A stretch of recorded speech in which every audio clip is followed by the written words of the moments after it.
자, 지난 시간에 홍해바다의 구원에 대해서 말씀을 드렸습니다. 이제 하나님께서 역사 속에 들어오셔서 이스라엘을 위해서 싸우신 전쟁이죠. 그래서 이것을 여호와의 전쟁이라고 그럽니다. 이래서 출애굽 구원이 이스라엘의 근본적인 신앙 고백이 되어 이 출애굽 사건이 구약의 대표적인 구원 사건입니다. 이렇게 이스라엘이 홍해바다에서 구원을 받았어요. 그러자 이제 찬양으로 반응을 보입니다. 그래서 이 15장에 보면은 이 노래가 나와요. 여호와께 노래를 하는데 구원의 노래죠. 승리의 노래입니다. 이스라엘이 여호와를 찬양하는 이유는 하나님이 능력으로 이스라엘을 홍해바다에서 구원하셨기 때문이죠. 이 하나님이 이집트 군대와 병거를 바다에 던지셨기 때문입니다. 그래서 15장 1절에 보면은 내가 여호와를 찬송하리니 그는 높고 영화로우시며 말과 그 탄자를 바다에 던지셨음이로다 하고 찬양하는 이유를 밝히고 있죠. 그러니까 여호와께서 이스라엘을 구원하기 위해서 일어나셨어요. 이 여호와께서 높아지셨는데 이 높아지신 것은 이집트의 말과 기병을 이 바다에 던져 넣으셨던 그의 행동 때문이죠. 여호와께서 역사 속에 들어오셔서 이스라엘을 구원하기 위해서 행동을 하셨어요. 그래서 이 이스라엘이 이 하나님과의 관계를 갖다가 이렇게 고백을 해요. 여호와는 나의 힘이요 노래시며 나의 구원이시로다. 그는 나의 하나님이시니 내가 그를 찬송할 것이요 내 아버지의 하나님이시니 내가 그를 높이리로다. 그러니까 이스라엘이 여호와와의 관계를 얘기를 하는데 나의 힘, 나의 구원, 나의 하나님으로 고백을 하는 거예요.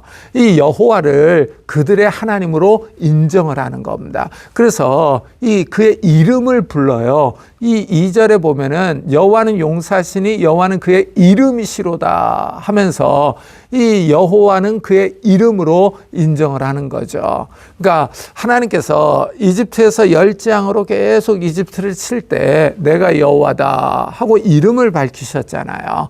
그러니까 이 이스라엘은 그 여호와의 이름이요, 이 여호와의 이름에 능력이 있다는 것을 인정을 하는 거죠. 그래서 이 출애굽 구원이요, 이 출애굽 구원이 이스라엘로 이 세상에서 여호와와 비교할 수 있는 신이 없다 라는 사실을 고백하게 하는 겁니다. 그러니까 이제 구원에 대한 반응으로 이런 고백, 신앙 고백과 찬양들이 나오고 있는 거예요. 그러니까 예배가 나오고 있는 거죠. 이 출애굽 사건은 경제적, 군사적, 사회적인 이 구원을 넘어서 더 큰 목적이 있는 거예요. 이스라엘을 예배 공동체로 만들려고 하는 것이죠. 그래서 이스라엘은 하나님의 백성으로서 이제 이적과 기적을 베푸신 여호와를 찬양하는 거예요.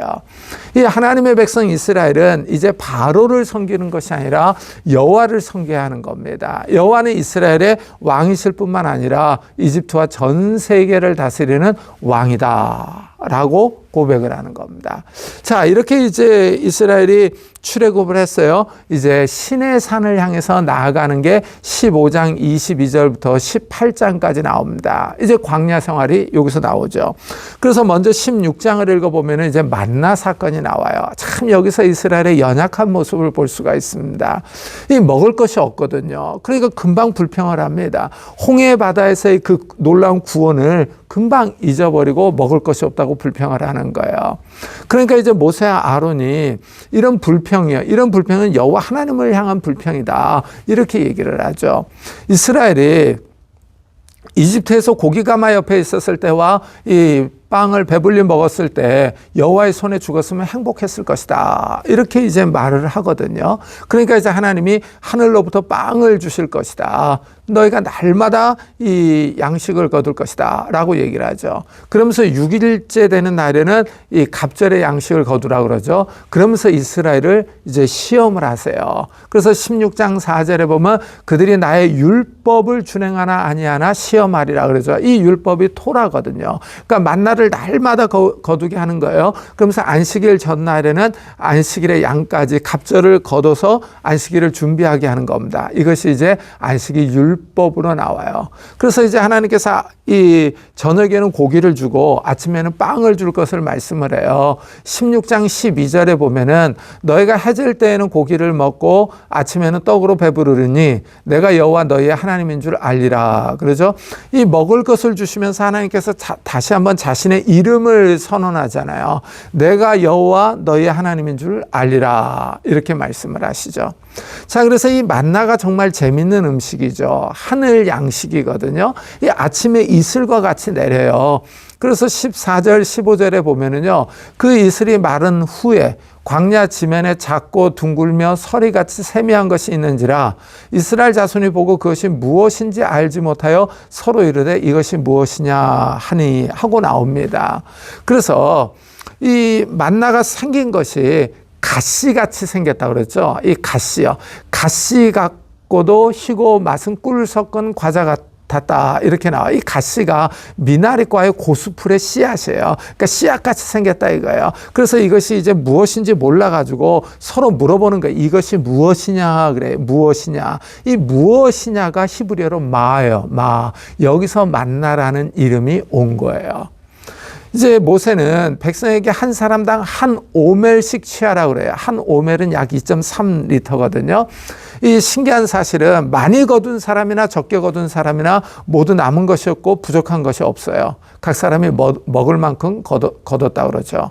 그래서 만나는 그날 거둔 것은 그날 먹어야 돼요. 다음 날까지 남겨놓으면은 이 벌레가 생기고 냄새가 났습니다. 그리고 그날 내린 만나는 해가 뜨면 녹아서 없어졌어요.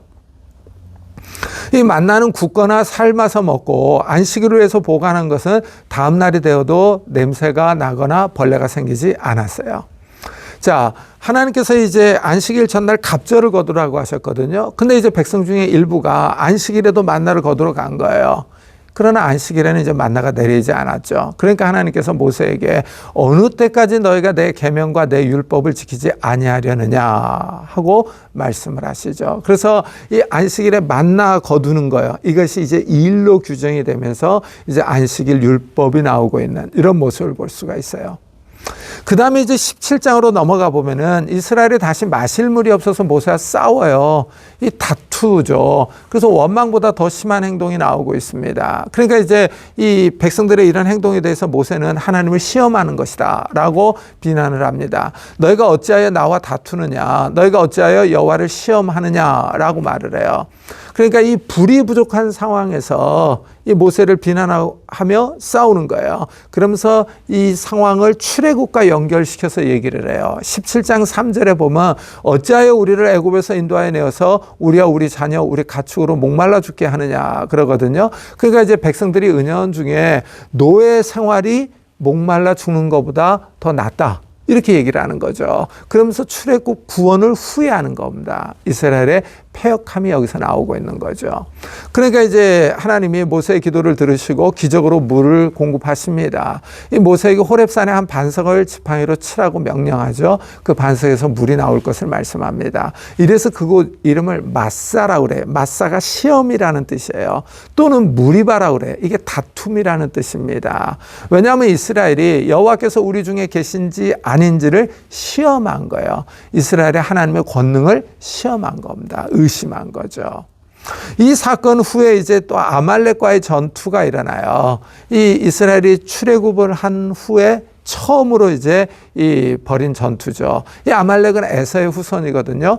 여호수아가 군대를 이끌고 나가서 싸우고 모세는 하나님의 지팡이를 잡고 아론과 훌과 함께 전쟁을 볼 수 있는 산 꼭대기로 올라갔습니다. 그래서 이 전투에서 흥미로운 점은 모세 기도 내용은 나오지는 않아요. 모세가 손을 들면은 이스라엘이 이기고 손을 내리면은 이스라엘이 졌다고 얘기를 하죠. 그래서 이제 아론과 훌이 이 모세의 피곤한 손을 붙잡고 있어서 이스라엘이 전투에서 승리합니다. 이것은 이제 이스라엘이 하나님의 능력을 계속 의지해야 한다는 것을 보여주죠. 이 여호와 하나님께서 아말렉과 대대로 싸우겠다고 선언을 하시죠. 그러니까 이제 모세가 단을 쌓고 이름을 여호와 니시로 부릅니다. 그리고 나서 이제 18장을 보면은 이스라엘의 사법제도가 나와요. 이스라엘의 사법제도는 이 모세의 장인 이드로의 제안으로 세워주죠. 이 이드로가 보니까 모세 혼자서 백성들을 재판하고 있거든요. 그러니까 다른 재판관들을 세우라고 조언을 하죠. 이 백성들이 하나님께 물으려고 모세에게 나와요. 그럼 모세가 양편을 듣고서 이 재판의 율례와 법도를 가르쳐 줍니다. 이 법도라는 말이 토라예요. 토라. 율법이죠. 그러니까 이드로가 이제 온 백성 가운데서 능력 있는 사람들, 곧 하나님을 두려워하며 진실하며 불의한 이익을 미워하는 자를 뽑아서 1000부장, 100부장, 50부장, 10부장을 세우라라고 제안을 해요. 이 조직은 원래는 군대 조직이에요. 근데 여기서는 이제 모세를 도와서 백성을 재판하는 사람들이죠. 모세를 도와서 작은 사건들을 처리하고 이들이 판결하기 어려운 사건들은 모세에게 일임을 했죠. 그래서 모세가 대법관의 역할을 해줍니다. 자, 이렇게 이제 이스라엘이 출애굽을 해서 광야를 지나 이제 시내산에 도착을 해요. 시내산에 도착한 이 사건이 출애굽 19장부터 40장까지 나와요. 그래서 이 19장부터 40장은 이 호렙산 또는 시내산에서 있었던 일들을 다루고 있어요. 일명 시내산 본문이라고 그럽니다. 이것이 이제 레위기, 민수기 10장까지 나아가요. 먼저 이제 시내산에 도착하니까 하나님이 이스라엘에게 나타나셔가지고 이제 언약을 제안을 하세요. 근데 이제 이스라엘이 그 이집트를 탈출해서 호렙산으로 갔잖아요. 이것은 이 불타는 가시나무에서 이 하나님이 모세에게 나타나셔서 너희가 이 산에서 이 나를 섬길 것이다라고 말씀하셨죠. 그 말씀이 이제 성취되는 거죠. 그래서 이제 이 시내산에서 하나님이 나타나셔가지고 자기를 계시하세요. 그리고 하나님을 섬기는 법을 가르칩니다. 그래서 이제 이스라엘이 시내산에서 하나님과 언약을 세워요. 언약을 세우고 율법을 받고 성막을 건축하죠. 그래서 이스라엘의 여호와 신앙이요. 이 여호와 신앙은 이 시내산에서 형성되고 구체화됩니다. 자, 이 구약의 신년 사건이야. 하나님께서 나타나는 사건이 여러 차례 나와요. 근데 그 가운데 가장 장엄하고 웅장한 신년은 이 19장 사건이에요. 왜냐하면 다른 본문에서 나오는 신년 사건은 하나님이 개인에게 나타났거든요. 근데 여기서는 하나님이 온 백성 앞에서 직접 나타나셔서 이 십계명을 직접 말씀해 주시거든요. 자, 여기서 이제 모세가 중보자 역할을 하죠. 이 모세가 보면은 시내산에 올라가서 하나님의 말씀을 듣고 내려와서 이 백성에게 가르칩니다. 그래서 이 시내산 19장부터 이 40장을 보면은 모세가 오르락 내리락 해요. 이 가운데 서서 중보 역할을 하는 거죠. 자, 이래서 이제 이 이스라엘이 시내산에 도착을 하니까 하나님께서 이제 언약을 제안을 해요. 이 언약이요. 이 언약이 중요한 거예요. 왜냐하면은 우리가 구약, 신약 그러잖아요. 구약이라고 하는 게 옛 언약이거든요. 신약이 새로운 언약 이런 뜻이거든요. 그러면 구약이 뭘 말하느냐? 바로 이 시내산 언약을 의미하는 거예요. 그래서 이 시내산 언약을 하나님께서 이제 이스라엘에게 이 언약을 체결하자고 제안하세요. 이 제안하는 게 이제 19장 4절부터 6절에 나와요. 그리고 실제 언약을 체결하는 장면은 24장에 나옵니다. 그래서 이제 하나님께서 언약을 제안하는데 이 언약은 가만히 보면 이제 조건과 이제 결과로 나와요. 그래서 이제 5절에 보면은 조건절이 나오는데 너희가 내 말을 잘 듣고 내 언약을 지키면 하고 나옵니다. 그래서 내 말, 내 언약이 이제 유사 동의어로 나오죠. 그리고 듣고 지키면 이것이 이제 서로 동격을 이루면서 나와요. 그래서 여기서 잘 듣고 이렇게 얘기를 하거든요. 그러니까 이게 부정사 절대형 용법이에요. 정말로 듣고 확실히 듣고 이런 뜻이에요. 강조를 하는 거죠. 이제 이스라엘이 하나님의 말씀을 잘 듣고 지키면은 이런 결과가 나온다는 거예요. 약속이 이제 세 가지로 나와요. 5절 이하를 보면은 너희는 모든 민족 중에서 내 소유가 되겠고 6절에 보면은 너희가 내게 대하여 제사장 나라가 되며 거룩한 백성이 되리라 그래요. 하나님의 약속이 세 가지로 나와요. 첫째가 소유가 된다. 내 소유. 하나님의 소유가 되는 거예요. 이거는 이제 특별한 소유, 특별한 보배를 의미해요. 그 다음에 이제 두 번째가 제사장 나라가 된다 그러죠. 그리고 세 번째가 거룩한 백성이 된다 그래요. 근데 이제 요 표현이요. 제사장, 거룩, 요런 표현들이 이제 이 뒤에 나오는 율법들과 성막, 제사제도 이런 것들을 설명하는 이제 핵심 단어들이 돼요. 핵심 단어들이 됩니다. 자, 이스라엘이 이제 시내산에서 하나님께서 제안하는 언약을 잘 지킬 때 이스라엘은 하나님의 특별한 소유가 되는 거예요. 그러니까 이 땅에 많은 백성들이 있잖아요. 그 많은 백성들 가운데서 하나님의 특별히 선택한 백성이 되는 거죠. 여기서 이제 선민 사상이 나오는 겁니다. 그러면서 이스라엘은 제사장 나라가 되고 거룩한 민족이 되는 거예요. 자, 이렇게 이제 하나님께서 언약을 제안하시니까 이제 백성들이 동의합니다. 이 하나님의 언약 제안을 들은 백성이 지키겠다고 동의를 해요. 이 점이 이제 시내산 언약의 큰 특징이에요. 이 구약에 보면은 하나님께서 사람과 맺은 언약들이 여러 개가 있거든요. 대표적인 게 이제 노아 언약, 아브라함 언약, 그 다음에 이 시내산 언약, 그 다음에 모압 언약, 또 비느하스 언약이라고 있어요. 그리고 이제 다윗 언약이 대표적이에요. 근데 이 언약들을 가만히 보면요, 하나님께서 이 개인과 맺은 언약들이 이 대부분이에요. 노아 언약, 아브라함 언약, 비느하스 언약, 다윗 언약이에요. 근데 이 시내산 언약과 모압 언약은 하나님께서 이 백성과 이 언약을 맺거든요. 그래서 이게 이제 특징인데, 이 하나님께서 언약을 제안하니까 이스라엘이 지키겠다고 그래요. 지키겠다. 동의가 나와요. 그래서 이 시내산 언약은 쌍방간의 언약이 되는 거예요. 그러니까 노아 언약이라든가 아브라함 언약이라든가 이 다윗 언약은 하나님께서 좀 일방적으로 약속하신 그런 언약의 성격이 강하거든요. 근데 이 시내산 언약은 이스라엘의 동의가 있어서 이 쌍방간의 언약이다라고 말씀드릴 수 있어요. 그래서 이 백성의 동의가 이제 여러 차례 나와요. 이 19장에서도 나오고 24장 3절 7절에서도 실제 언약을 체결할 때도 또 나와요. 이렇게 이제 이스라엘이 이 언약을 지키겠다라고 동의를 하는데, 사실 이 동의는 오래가지 못해요. 이 모세가 시내산에 올라가서 늦게 내려오니까 이제 기다리다가 이 그를 못 참고 이 아론과 백성들이 금송아지를 만들잖아요. 그래서 이 언약이 깨지는 이런 모습을 볼 수가 있어요. 자, 이제 백성이 동의를 하니까 이제 여호와 하나님이 강림하실 것을 얘기를 해요. 신년이죠. 하나님께서 나타나시는 거예요. 그래서 시내산에 3일에 강림하실 것을 말씀합니다. 그러면서 백성들에게 오늘과 내일 이제 여호와의 강림을 준비하라고 그래요. 이 신년의 목적이 뭐냐면 19장 9절에 여호와께서 모세에게 이르시되 내가 빽빽한 구름 가운데서 내게 임함은 내가 너와 말하는 것을 백성들이 듣게 하며 또한 너를 영영히 믿게 하려 함이니라 하고 이 신년의 목적을 얘기를 하죠.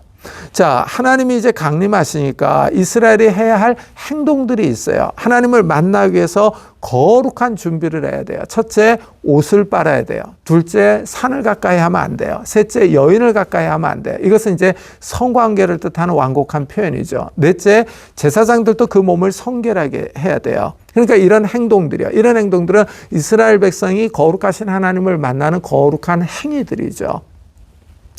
그래서 이제 이 산에 경계가 그어져요. 이 이스라엘 사람들이 산에 오르거나 그 경계를 침범해서는 안 되죠. 이 산의 경계를 넘는 사람들은 죽습니다. 이 하나님이 임하시는 산이요, 거룩해야 하기 때문이죠. 그래서 이 불타는 가시나무에서 모세에게 나타나셨을 때도 보면 처음에 모세에게 가까이 오지 말라고 하시죠. 그래서 이 거룩은요, 이 영역이 있어요. 영역이. 이게 상당히 중요합니다.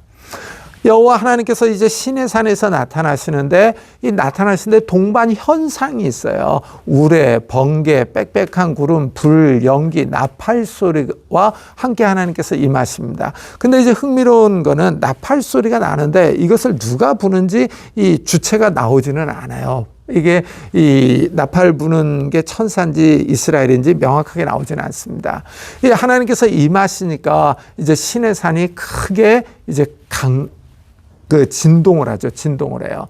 이 어떤 학자들은 이것이 이제 화산 활동이다, 뭐 이렇게 얘기를 하기도 하는데, 이거는 화산 활동은 아니고 하나님께서 임하시니까 이제 산이 떠는 이런 모습을 볼 수가 있어요.